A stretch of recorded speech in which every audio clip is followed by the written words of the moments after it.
परिमंत्राची कडसणी जव नेनिजे कोदंड पाणी तव उच्चार फळ वाणी नपवे जेवी।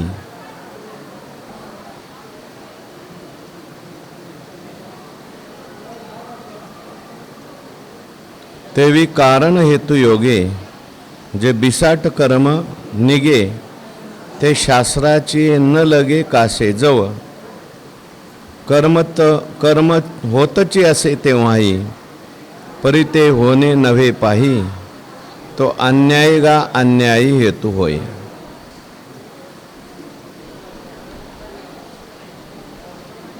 तत्रैव सति कर्तारम आत्मानं केवलम तु यः पश्यत्य कृतबुद्धित्वात् न स पश्यति दुर्मती।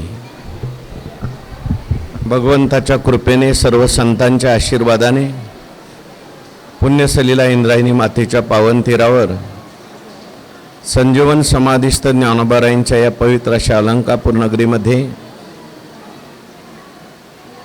सिद्धेश्वर भगवंताच्या पवित्र अशा प्रांगणामध्ये सद्गुरू जोग महाराज वारकरी शिक्षण संस्था यांच्या माध्यमातून सुरू असलेली आपली ही नित्याची ज्ञानेश्वरी प्रवचन सेवा सेवेकरता उपस्थित माऊली स्वरूप असणारे भाविक भक्त श्रोते सज्जन माता भगिनी सर्वांच्या चरणी वंदन करून आपण सगळ्यांनी मिळून ही चिंतन सेवा करायची आहे। भगवान श्रीकृष्ण परमात्मा अर्जुनाचा निमित्त करून दिव्य असा गीतेचा उपदेश करतात आणि हा गीतेचा उपदेश ज्ञानेश्वर महाराजांनी ज्ञानेश्वरीच्या माध्यमातून सुलभ रीतीने आपल्याला सांगितलेला आहे। 18व्या अध्यायाचा विचार सुरू आहे। 18व्या अध्यायातील 16व्या श्लोकाचं चिंतन आज आपल्याला करायचं आहे।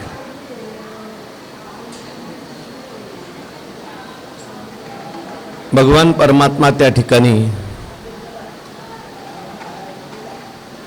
कर्म घडण्याची 5 कारणं भगवंताने विस्ताराने सांगितली।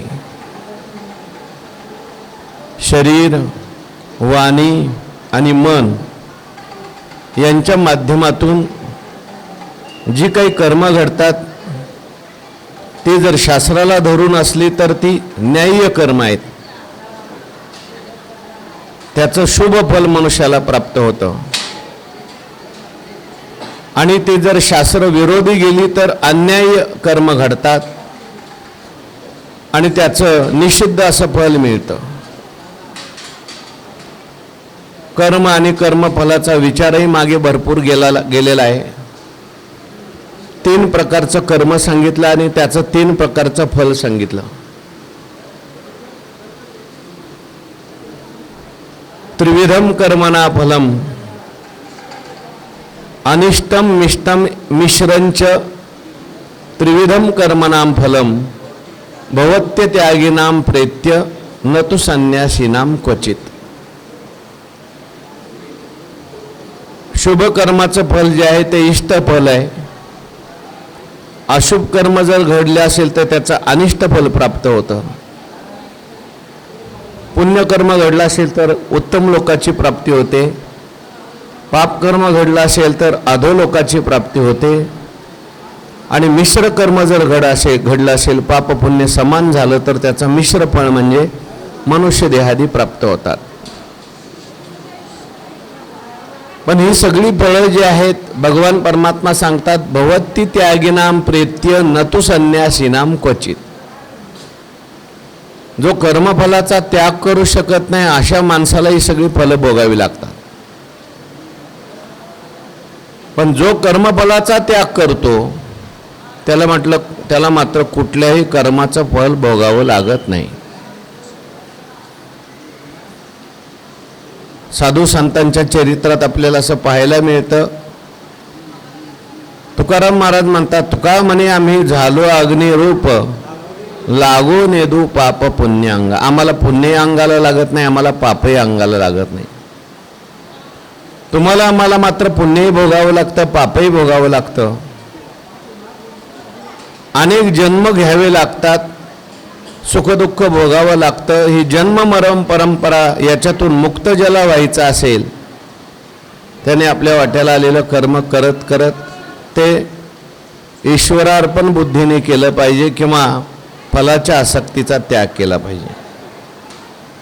मग फल सोडायचं कसं, कर्तृत्वाचा अभिमान सोडायचा कसा, याच्याकरता भगवान परमात्मा म्हणतात की नेमकं कर्म घडतं कुठं याचा विचार आपण केला पाहिजे. कर्म करणारं कोण आहे, तर कर्म करणारी 5 कारणं सांगितली. अधिष्ठानम तथा कर्ता, करणंच पृथक विधम, विविधाश्च पृथक चेष्टा, दैवम चैवात्र पंचमम. त्याच्यानंतर परत 3 कारणं सांगितली. शरीर वांग मनोभिर्यत कर्म प्रारभते नरहा, न्याय्यम वा विपरीतम वा पंचेते तस्य हेतवा. पहिली जी 5 सांगितली त्याच्या अंतर्गतच ही 3 आहेत. पहिली 5 आहेत ते उपादान आहेत आणि 3 जे आहे ती निमित्त कारण आहेत. आणि याच्या माध्यमातून कर्म मनुष्याकडून घडत असतं, परंतु अज्ञानामुळे मी कर्म केलं असं मनुष्य म्हणतो. त्याचा विचार विस्ताराने सुरू आहे.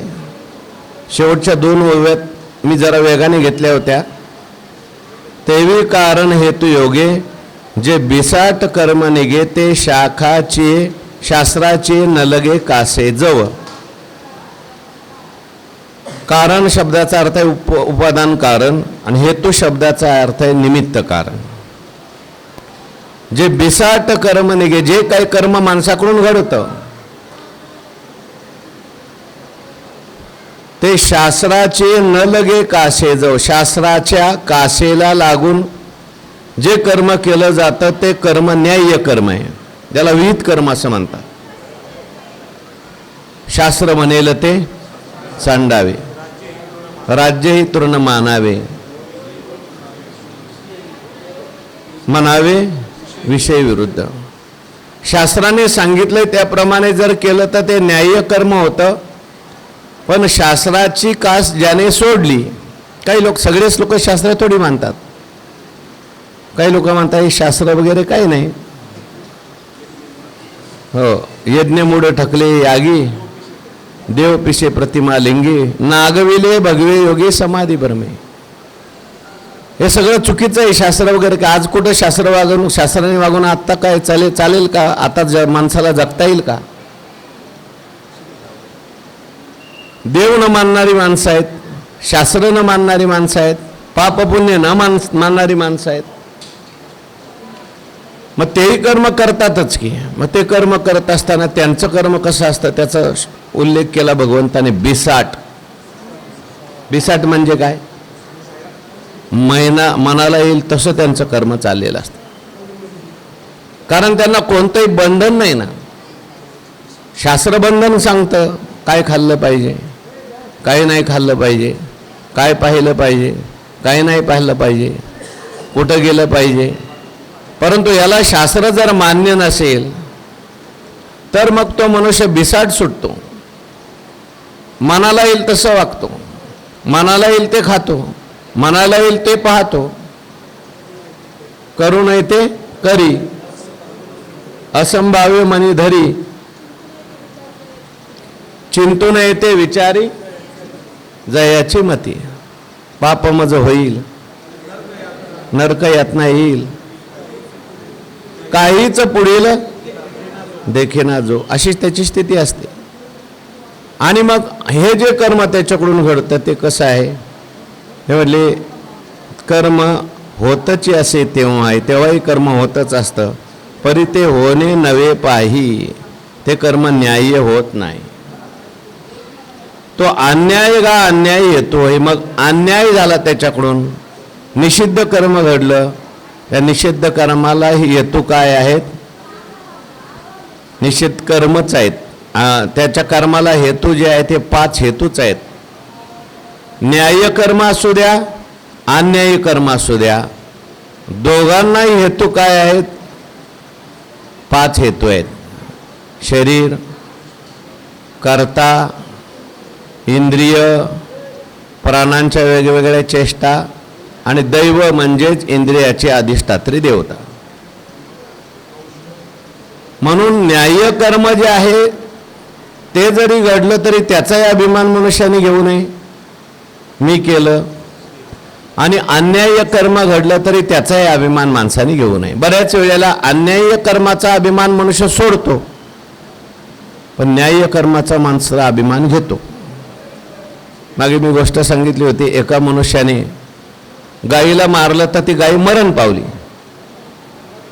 मरण पावल्यानंतर तो म्हणायला लागला, हाताची देवता आहे इंद्र, आणि हाताने गाय मारली, माझा काही संबंध आहे? इंद्र आणि त्या गायीची हत्या पाहून घेईल गोहत्या. मी काय गाय मारलेली नाही, हाताने मारली. हाताची देवता इंद्र आहे, त्याने मारले. मी आत्मा आहे. पण अजून त्याचा निश्चय दृढ नसल्यामुळे त्याला मनात चलत होतं. काय असतं, पाप माणसाला आतमध्ये टोचत राहतं. आपल्याकडून वाईट घडलंय, आपण वाईट खाल्लंय, आपण वाईट पिलंय, आपण वाईट पाहिलंय, आपण वाईट केलंय. मग ते टोचत असल्यामुळे त्याने काय केलं, मोठी पंगत ठेवली. अनेक लोकांना जेवायला बोलवलं. इंद्रदेव सुद्धा फिरत फिरत एका ब्राह्मणाचा वेश करून त्या पंक्तीमध्ये आले. म्हटले, का हो, कोणाची पंगत आहे? कोणाची पंगत म्हटल्यानंतर असं म्हणायला पाहिजे होतं, हाताने पंगत केलेली इंद्राची पंगत आहे. म्हणायला लागला, मी पंगत केलेली आहे. इंद्रदेव प्रगट झाला आणि म्हणायला, काय रे बाबा, पाप केलं तर इंद्राने केलं म्हणतो, आणि पुण्य केलं तर मी केलं. घे तुझं ब्रह्मात गायीच्या हत्येचं पाप. म्हणजे वाईट केलं तर मनुष्य वाईटपणाचा अभिमान सोडू शकतो, पण चांगल्यापणाचा अभिमान माणूस सोडू शकत नाही.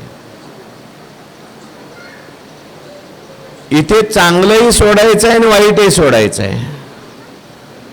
न्याय असो किंवा अन्याय असो, या दोन्ही कर्माचा करता काय आहे? शरीर आहे, मन आहे, बुद्धी आहे. आत्मा मात्र या कर्माचा करता नाही. हे आत्मतत्व उदासीन, ते ना हेतू ना उपादान, न करी संवाहन कर्मसिद्धीचे. हा, तेथ न सुवावा अभंगी आत्मराज. हे दोन वय महत्वाचे आहेत. सर्व कर्मसिद्धी लागी तेच मुद्दले हो जगी, तेथ न सुवावा अभंगी आत्मराज. आत्म्याला त्याच्यात घ्यायचं नाही, आणि ज्याने आत्म्याला घेतलं तो गुंतला, आणि ज्याने आत्म्याला जाणलं यथार्थ रीतीने मी वेगळा आहे, त्याने जरी अशुभ कर्म केलं शुभ कर्म केलं तरी त्याचं फल त्याला भोगावं लागत नाही. तया करणे आतू घडे त्रैलोक्याचा घातू, परी तेने केलीही मातू बोलू नये. म्हणून त्यासाठी आता हा पुढचा श्लोक आलेला आहे, वाचा सगळ्यांनी.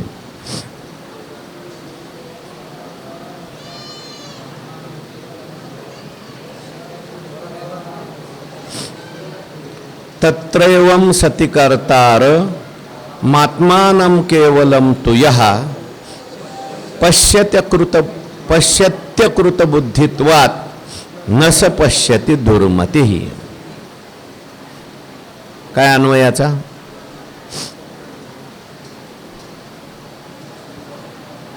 तत्रैवं सति, हे असं असताना सुद्धा, त्या ठिकाणी असं असताना सुद्धा, म्हणजे कर्म घडण्याला 5 कारणं असताना सुद्धा.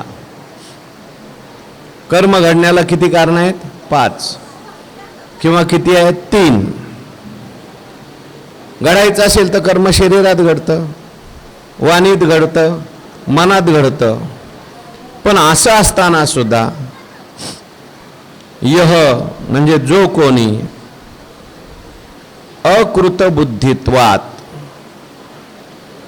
ज्याची बुद्धी जी आहे ती शास्त्र संस्काराने युक्त नाही, ज्याने कधी श्रवण केलं नाही, मनन केलं नाही, निधिध्यासन केलं नाही, ज्याने कधी आपल्या जीवनामध्ये यमनियमाचं पालन केलं नाही, ज्याच्या जीवनामध्ये कधी निष्काम कर्म घडलं नाही, निष्काम उपासना घडली नाही, ज्याने कधी गुरुच्या मुखातून श्रवण केलं नाही, अशा लोकांची जी बुद्धी आहे ती अकृत बुद्धित्वात म्हटलंय. म्हणजे त्याची बुद्धी जी आहे ती असंस्कारित बुद्धी आहे. ज्ञानोबारायांनी वर्णन केलंय, शास्त्र गुरुचेनी नावे वाराई टेकोने दिशवे केवळ मौढ्याचेने जीवे जे आला जो. त्याला शास्त्र माहिती नाही, गुरु माहिती नाही, वाराई टेको, त्याने कधी वारा सुद्धा लागू दिला नाही. हो, काय काय म्हणतात आम्हाला देवाचा वारा सुद्धा लागत नाही, आम्हाला शास्त्राचा वारा नाही, आपल्याला संतांचा वारा नाही. असे जे कोणी आहेत अकृत बुद्धित्वात, त्यांची बुद्धी कशी असते? असंस्कारित बुद्धी आहे. बुद्धीला जसे तुम्ही संस्कार देताल तशी बुद्धी घडत राहते. चांगले संस्कार दिले तर चांगली बुद्धी घडते, आणि जर संस्कारच नसतील तर मग ती बुद्धी मनाप्रमाणे विचार करायला लागते. म्हणून बुद्धीला संस्कार दिले पाहिजेत. आपल्याकडे संस्कार देण्याची पद्धत आहे. 16 संस्कार सांगितले. मुलाला जन्माला आल्यानंतर संस्कार सांगितले. गुरुकडे शिष्य गेल्यानंतर शिष्य त्याच्यावर संस्कार करतात आणि मग त्याला ज्ञान देतात. अशी बुद्धी जी आहे माणसाची कशी पाहिजे? संस्कारयुक्त, शुद्ध बुद्धी म्हणायचं. जी अशुद्ध बुद्धी असते, ती अशुद्ध बुद्धी कधी एकाग्र होत नाही. अशुद्ध बुद्धी नेहमी संसाराचं चिंतन करते, विषयाचं चिंतन करते, नुसतं त्या ठिकाणी स्वार्थाचं चिंतन करते. पण ज्याची बुद्धी जी आहे संस्कारित बुद्धी झाली, हां हां 16 संस्कार सांगितलेले आहेत, बरोबर आहे. आता 2च संस्कार शिल्लक राहिले, विवाह संस्कार आणि अंत्यसंस्कार. ते केल्याशिवाय माणसाचं जमत नाही म्हणून राहिले. जन्मना जायते शूद्र संस्कारात द्विजोच्यते असं म्हटलेलं आहे. म्हणून ज्याची बुद्धी संस्काराने युक्त नाही, ज्याने कधी संतसंगती केली नाही, ज्याने कधी इंद्रियांचा निग्रह केला नाही, असे जे लोक आहेत, जे वैराग्याची शिवण देखती विवेकाची भाषा नेनती, ते मूर्ख केवी पावती मजे ईश्वराते. अशी जी बुद्धी आहे अकृत बुद्धित्वात, भगवान परमात्मा म्हणतात तत्रैव सती, तत्रैव सती. असं असताना सुद्धा यह अकृत बुद्धित्वात, असंस्कारत बुद्धीमुळे, बुद्धीपासून केवलम आत्मानम, आत्मा कसा आहे?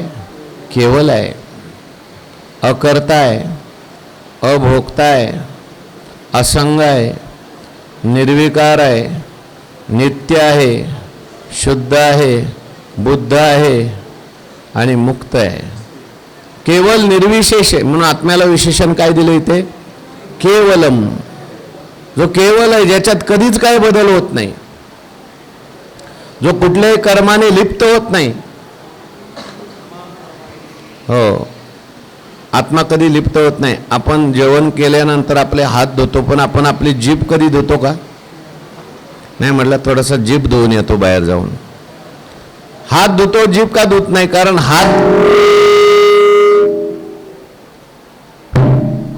हात जे आहे ते कर्मेंद्रिय आहे आणि जीभ हे काय आहे? ज्ञानेंद्रिय आहे. कर्मेंद्रिय लिप्त होतं, ज्ञानेंद्रिय कधी लिप्त होत नाही. मग ज्ञानरूप असलेला आत्मा लिप्त होईल का?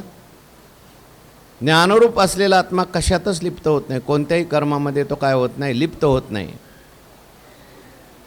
परंतु हे कोणाला कळेल? ज्याची बुद्धी कधी आत्माचा ऐकला नाही,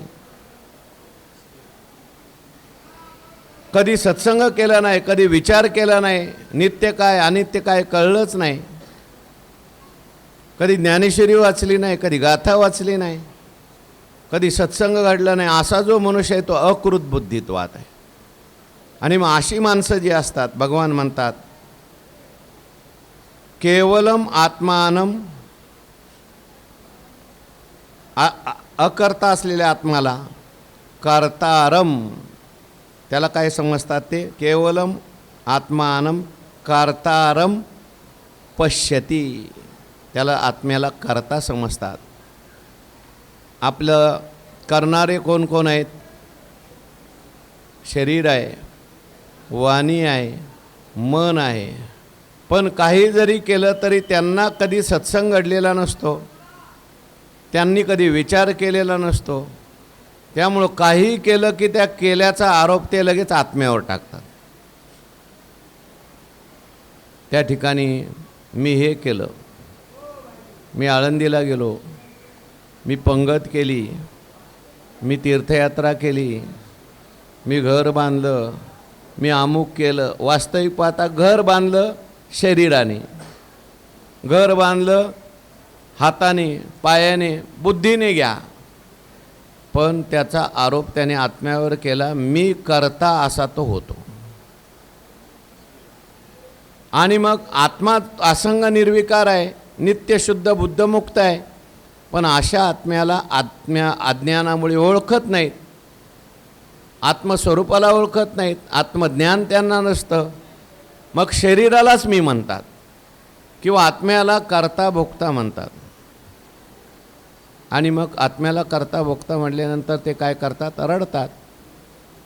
हो, आत्मा गेला म्हणतात, त्यांच्या आत्म्याला शांती लागो म्हणतात. आत्मा कधी कोणाचा येतही नाही आणि कुठं जातही नाही. मग मनुष्य मरतो कसा काय? आत्मा जर येतही नाही जातही नाही, तो जीवात्मा येतो आणि जातो.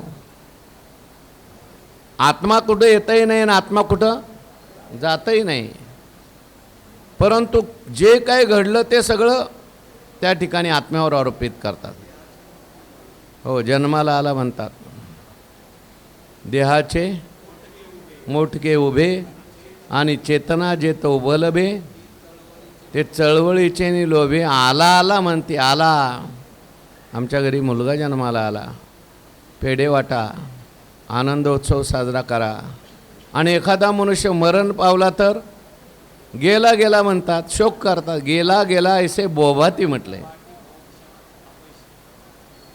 भोग क्षीणा पैसे गेल्या ते न दिसे, ते तर गेला गेला ऐसे बोभाती गा. म्हणून असे सुखी दुःखी होत राहतात, जन्म मरण भोगत राहतात. मी हे केलं, माझ्यामुळे हे झालं. आणि मग मनासारखं जर झालं नाही तर दुःखी होतात. पश्यती, आत्मानम कर्तानम पश्यती म्हटलं. ते सगळे कोण आहेत? त्यांना विशेषण दिलं भगवंतांनी. कोणतं? दुर्मती. दुर्मती शब्दाचा अर्थ आहे त्यांची मती जी आहे, बुद्धी जी आहे, ती जी आहे वाईट आहे, चुकीची आहे. कारण आत्म्याला ते काय म्हणतात? कर्ता मानतात. आत्म्याला काय म्हणतात? भोक्ता मानतात. करणारं कोण आहे? 5 कारणं सांगितली. करणारं कोण आहे? शरीर, वाणी, मन आहे. पण असं असताना स्वतःला शरीर मानतात. आत्मा त्यांना कळत नाही आणि त्यामुळे स्वतःला त्या ठिकाणी कर्ता मानतात. मी हे केलं, मी ते केलं, माझ्यामुळं झालं, मी असतो तर त्या ठिकाणी असं केलं असतं. हे सगळे जे आहे ते आत्म्याला कर्ता भोक्ता मानतात. ते दुर्मती आहेत. त्यांची मती जी आहे ती दूषित झालेली आहे. त्यांची बुद्धी जी आहे ती देहाला मी मानणारा निश्चय त्यांच्या बुद्धीत आहे. म्हणून त्यांना काय म्हटलं आहे? दुर्मती म्हटलेलं आहे. न स पश्यती, म्हणून असे दुर्मती जे आहेत ते खरं पाहत नाहीत. त्यांना आत्मस्वरूप ओळखू येत नाही, त्यांना देव कळत नाही, त्यांना साक्षात्कार होत नाही, त्यांना खरा अनुभव येत नाही. पडली आहे दोरी, पण त्यांना काय दिसतोय? साप दिसतोय. आणि मग त्या सापामुळे ते भीतात, सगळं काय करतं होतं. पण आहे काय? ती दोरी आहे. उदाहरण दिलं टीकाकारांनी. नदीत बसलेला आहे नावेमध्ये आणि नावेत बसलेल्या माणसाला असं वाटतं की नदीवरचे जे वृक्ष आहेत ते फिरत आहेत. नावे हान जो रिघे थडीचे रुख जाता वेगे साचो कारे जो पाहू लागे तव रुख म्हणे अचळ. नीट विचार केला तर लक्षात आहे झाडं जशीच्या तशीच आहेत, मी फिरतोय. पण भ्रम होतो माणसाला, त्याला वाटतं झाडं फिरतात. अंगी भरली आ भवंडी भोवत दिसती आरडी दरडी तैसी आपली आ कल्पना अखंडी गमती भूते म्हटलंय. पाण्यामध्ये स्वतःला पाहतो आणि प्रतिबिंब हलायला लागलं की त्याला असं वाटतं मीच हालतो. ही सगळी उदाहरणं ज्ञानोबारांनी घेतलेली आहेत, टीकाकारांनी केलेली आहेत. मग असा जो आहे तो दुर्मती आहे, जो स्वतःला देह मानतो, स्वतःला कर्ता मानतो, स्वतःला भोक्ता मानतो आणि सुखीदुःखी होतो. किती जरी तो ज्ञानी असला तरी त्याला दुःख झाल्याशिवाय राहणार नाही. रावणाने सगळी शास्त्र शिकली होती, पण त्याला आत्मज्ञान नव्हतं. स्वतःला त्या ठिकाणी देहात्मवादी होता तो. आणि मग देहात्मवादी असल्यामुळे एवढं सगळं मिळालं तरी सुद्धा आणखीन म्हणायचं मला हे जिंकायचं आहे, मला ते जिंकायचं आहे. 80,000 त्याला पत्न्या होत्या असं वर्णन केलं, तरीसुद्धा विषयाकडे त्याचं मन तृप्त झालं नाही. सीतामाईकडे त्याचं मन गेलं. परिणाम असा झाला पुढे काय आपल्याला सगळ्यांना माहिती आहे. रावणाला देवावर सत्ता असताना सुद्धा त्याला मरावं लागलं. तुका म्हणे ज्याची संपदा एवढी सांगाती कवडी गेली नाही. दुर्योधन देहात्मवादी आहे, मला सगळी सत्ता मिळाली पाहिजे म्हणून तो पांडवांना त्रास देतो. आणि त्याचा परिणाम काय झाला, शेवटी मरावं लागलं. 100 कौरव होते पण मेले.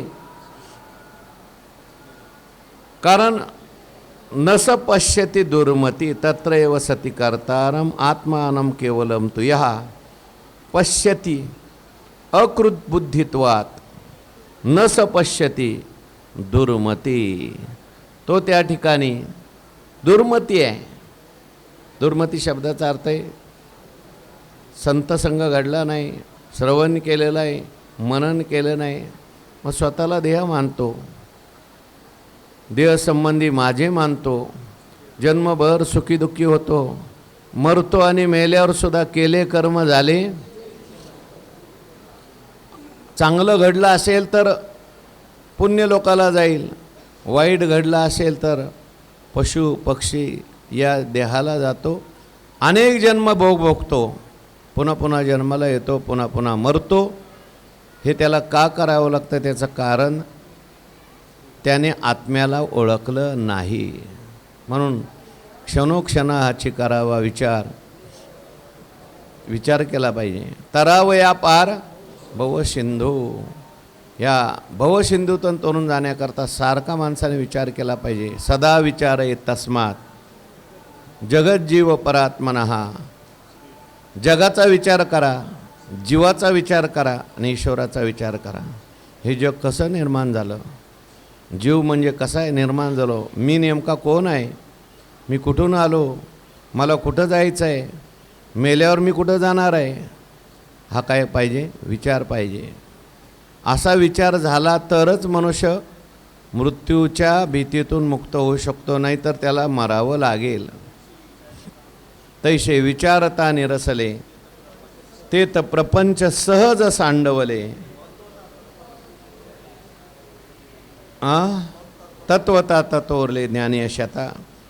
ज्ञानोबा काय लिहितात बघा, वाचा पुढची 377.